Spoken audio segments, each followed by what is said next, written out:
पितामह इतने समय से बाणों की शैया पर लेटे हुए हैं। पांचों पांडव वहां चले गए, प्रणाम किया सबने दादाजी को कि महाराज कभी आए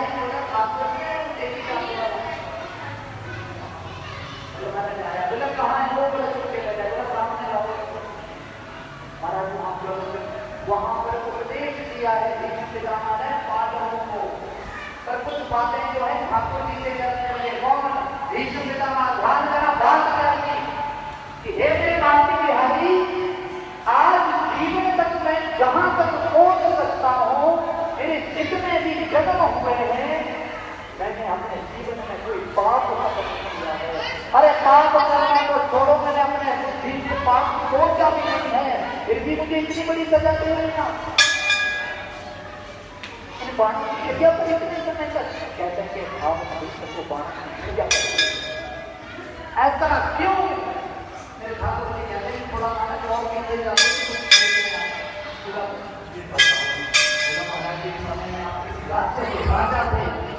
आप अपने रथ से अपने राज्य की ओर जा रहे थे, रास्ते में आपका रथ रुक गया। जब रथ से आपने उतर कर देखा तो अजगर रास्ते में सोया था।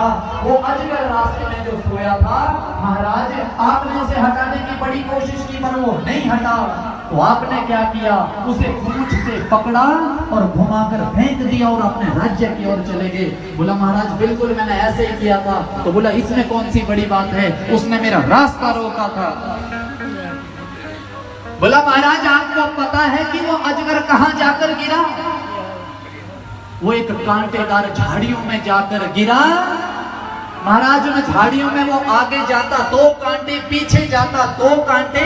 जितने समय तक वो अजगर उन कांटों पर रहा, उतना समय तक आपको भी महाराज इन कांटों पर रहना पड़ेगा। इसलिए जो आपके द्वारा कर्म किया है उसका भोगना ही पड़ेगा आपको। भोग आज आप इतना समय यहाँ बैठे हैं, आपके 21 पीढ़ियों तक आपका उद्धार हो रहा है। ये आप ऐसे ही नहीं बैठे हैं। महाराज ऐसी वार्तालाप की। अब महाराज उत्तरायण आ गया था, है? मकर संक्रांति का वो समय था और जो भीष्म पितामह थे उन्होंने बस मेरे ठाकुर जी को बोला कि आप मेरे समक्ष बैठ जाओ, मैं आपको देखता देखता अपने प्राण जो है त्यागूंगा। बोले सच्चिदानंद महाराज की जय। महाराज उन्होंने भी एक प्रार्थना की, तेरी शरण में आकर मैं धन्य हो गया हूँ, तेरी शरण में आकर मैं धन्य हो गया हूँ, तेरी शरण में आकर मैं धन्य हो गया। जन्मों की प्यास थी जो, जन्मों की प्यास थी जो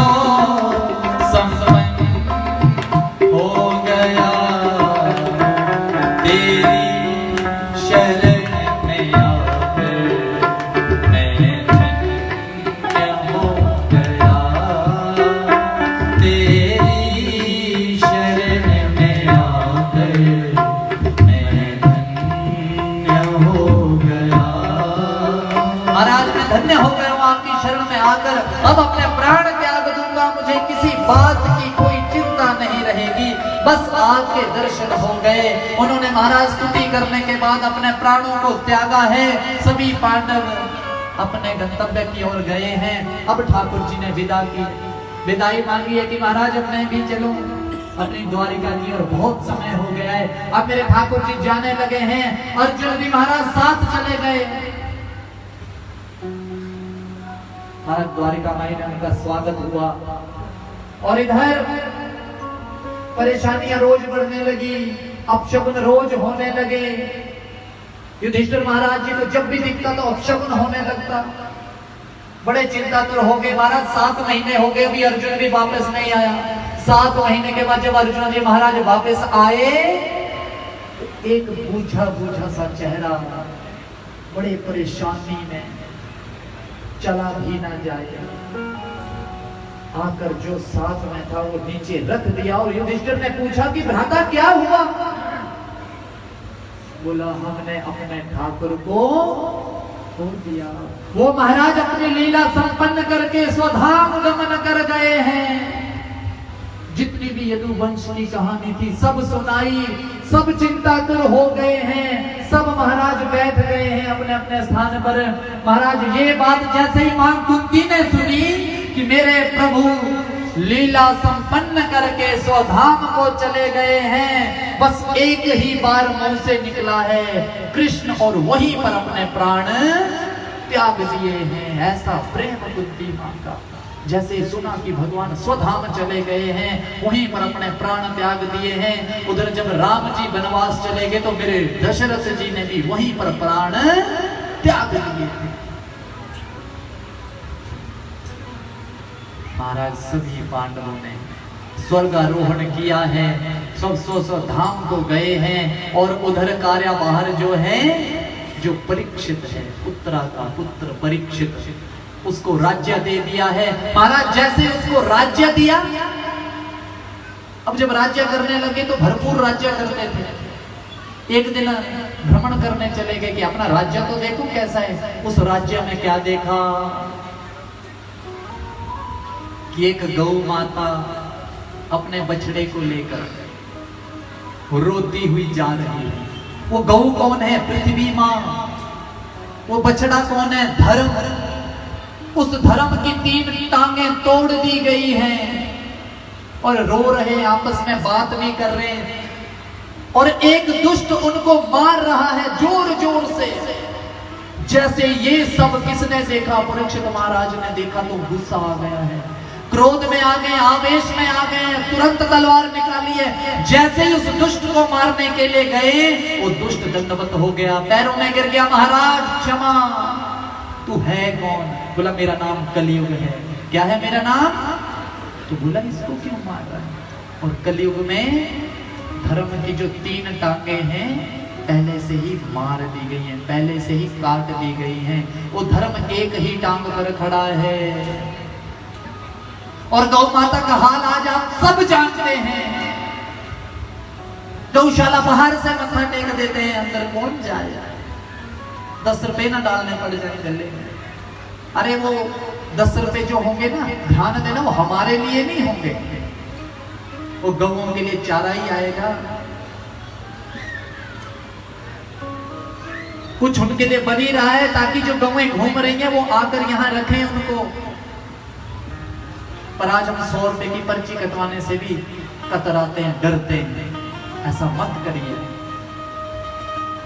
महाराज कलयुग था, बोला महाराज मुझे क्षमा कर दो, मैं कलयुग हूं, मुझे स्थान दे दो। बोला मैं तुझे स्थान क्यों दूं? आप तो दुष्ट हो महाराज, जो इस धर्म को मार रहे हैं, जो इस गौ रूपी पृथ्वी को मार रहे हैं, आपको मैं स्थान क्यों दूं यहाँ? ऐसा क्या है तेरे पास जो मैं तुझे यहाँ स्थान दे दूं? बोल। बोले सच्चिदानंद महाराज की।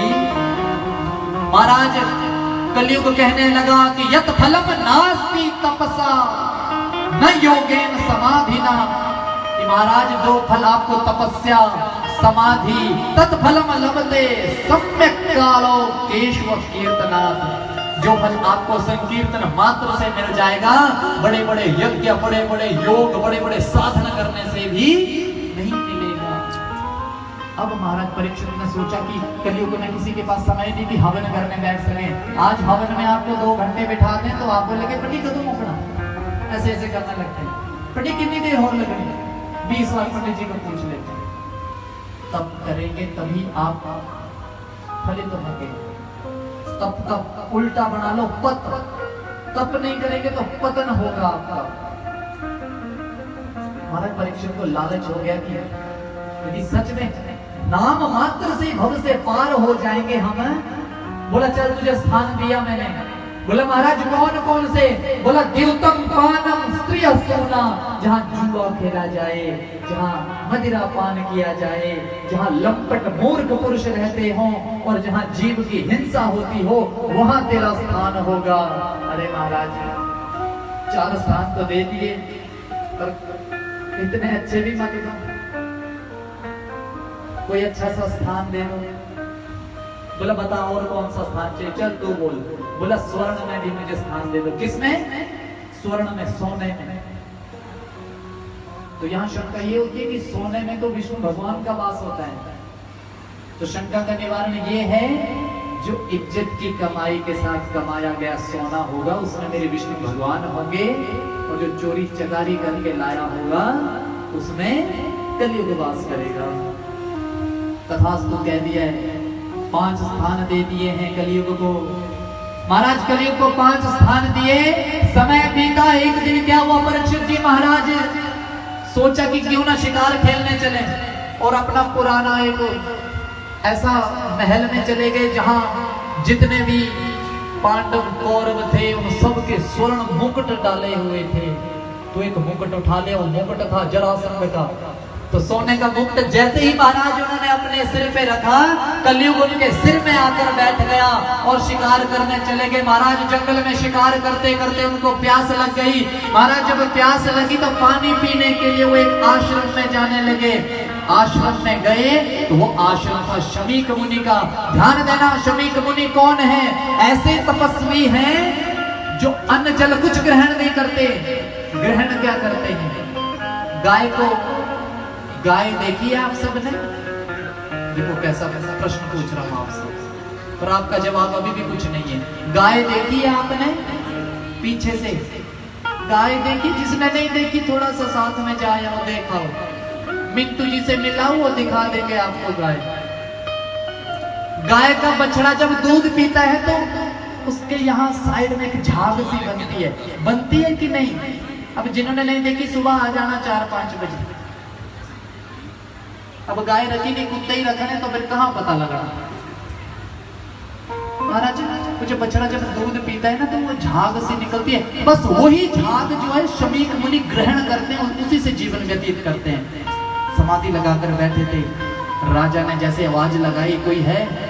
मुझे जल पीना है, मैं राजा हूं परीक्षित। देखो बोलने का लहजा बदल गया। जब स्वर्ण रख दिया सिर पे, वो कलयुग सर पे बैठ गया।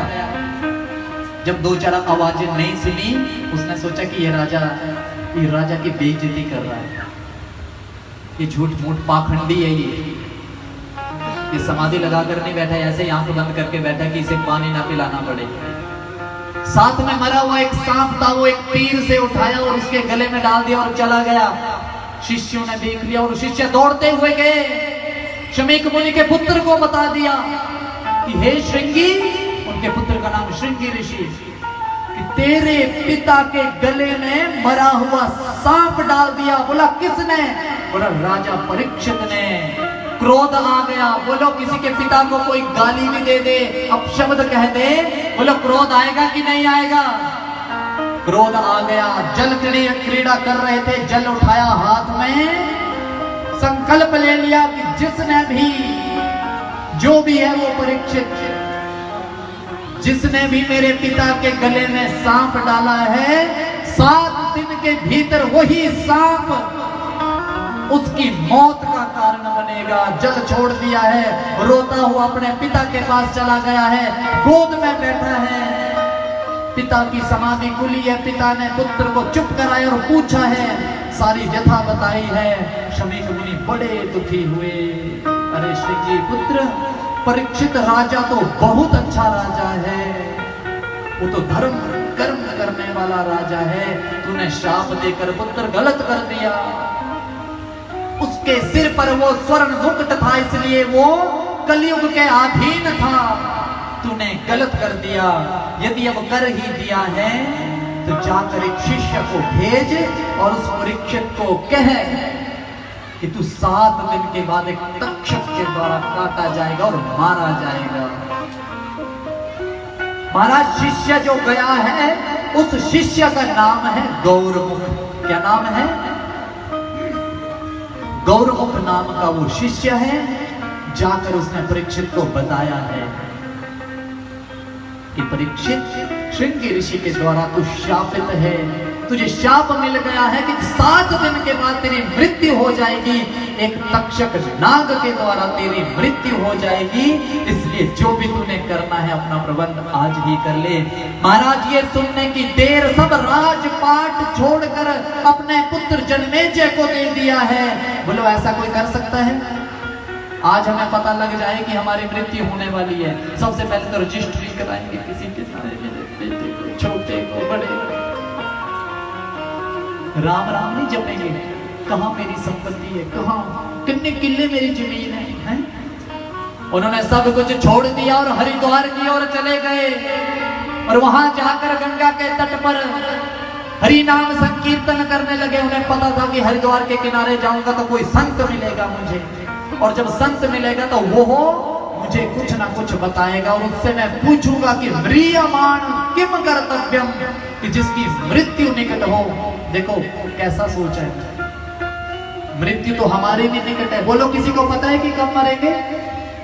न जाने, लाइन तो लगी है, कब मरेंगे ये किसी को पता नहीं। महाराज म्रियमाण किम कर्तव्यम, ये पूछूंगा बोला मैं कि जिसकी मृत्यु निकट हो उसे क्या करना चाहिए। महाराज शापित हो गए हैं, हरि नाम संकीर्तन करने लगे हैं, अपने पुत्र जन्मेजय को सारा कारोबार संभाल दिया और खुद चले गए घर छोड़कर। बोले सच्चिदानंद महाराज की जय जय श्री राम। महाराज आज की कथा को यही विराम,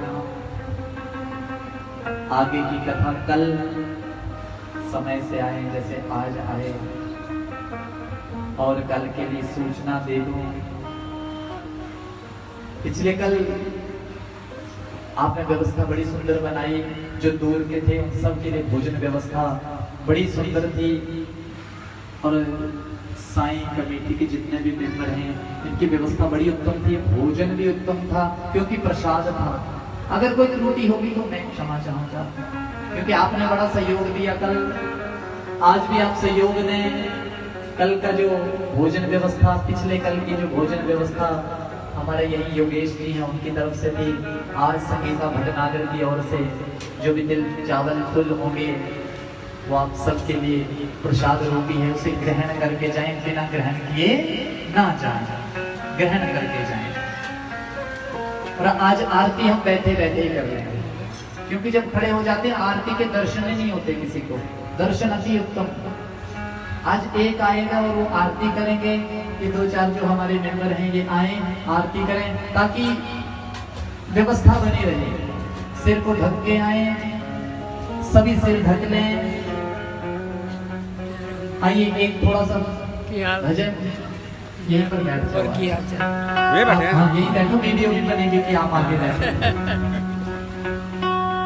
क्योंकि मैं इनको आगे इसलिए नहीं बुलाता कि पिछली व्यवस्था भी देखनी पड़ती है, नहीं तो ये तो बड़े खुश कि हम भी आगे बैठे, परंतु कार्य भी बड़ा जरूरी है। एक बार नीचे यही बैठ जाओ जी, कोई नहीं, ऐसे बैठ जाओ।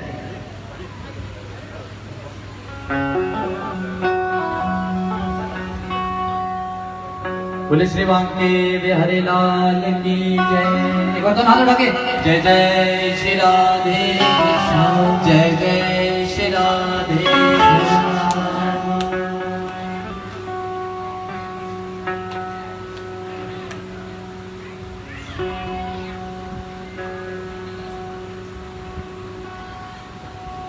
हो राधा रानी कृपा कीजिए, राधा रानी कृपा कीजिए, हो राधा रानी कृपा कीजिए, राधा रानी कृपा कीजिए, चरणों में छुपा लीजिए, चरणों में छुपा लीजिए, आंचल में छुपा लीजिए, आंचल में छुपा लीजिए, राधा रानी कृपा कीजिए, राधा रानी कृपा कीजिए, ओ राधा रानी कृपा कीजिए, राधा रानी कृपा कीजिए।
चो ना जाए, चो ना टप जाए साडी आवाज किते वृंदावन पहुंच गई तो उन्होंने इत्थे ही आ जाना।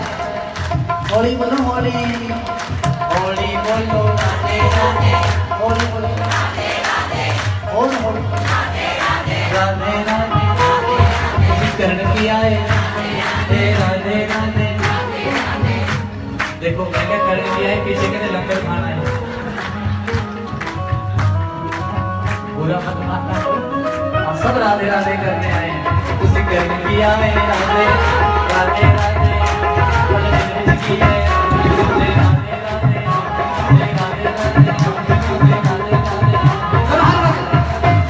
राधे राधे राधे,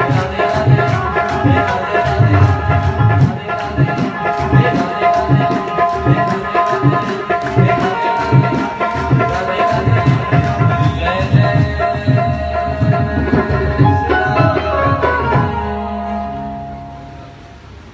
राधे व्यवस्था बनाए रखें। ये बारी बारी से आरती करेंगे, बाकी बैठे रहें। आरती सब तक जाएगी, मत्था आराम से टेकें। भोजन व्यवस्था बड़ी सुंदर है, आप लाइन में जाकर बैठे, धक्का मुक्की ना करें, बिल्कुल भाव से बैठे। और जिसको भी लगे कि लंगर मिले, कोई सेवा करनी है तो जरूर अवश्य करें, पीछे ना हटें। आज संगीता भटनागर जी, महामाई आप पर सदा कृपा रखे, राधा रानी सदा ऐसे ही कृपा रखें। इनका बड़ा सहयोग आज के लंगर के लिए। आइए आरती करें। हरि ओम चंद्रमा मनसो जातचक्षुः सूर्योऽजायतः श्रोत्राद्वायुश्च प्राणश्च मुखादग्निरजायतः। जय के हरि तेरी सारे गाँव में नहीं गाँव का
कर्पूर गौरम करुणातारम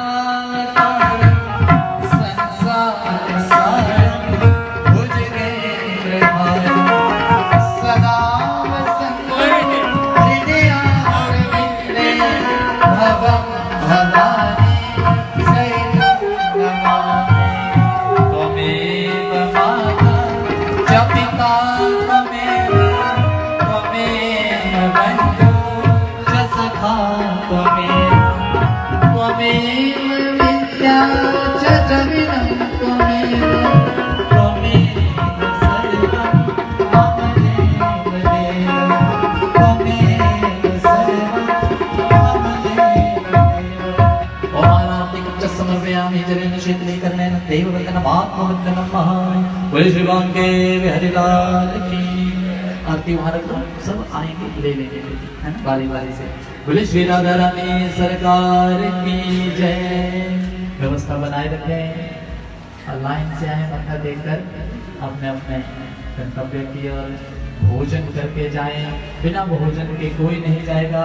एक बार सारे करें राधे राधे। हम सारे गाते हैं श्रीमन नारायण।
को रखवा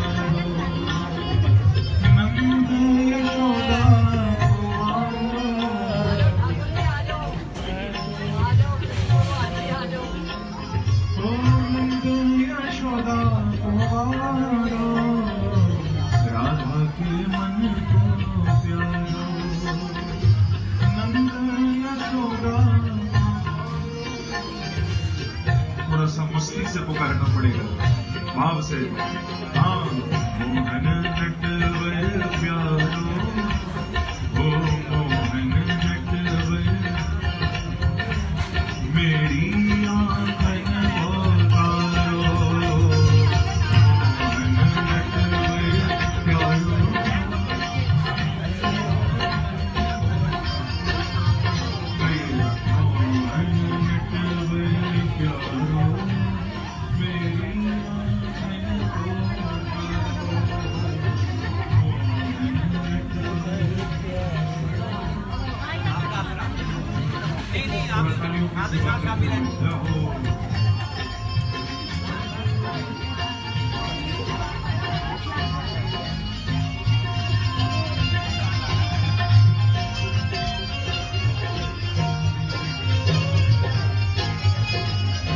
बिहारी लाल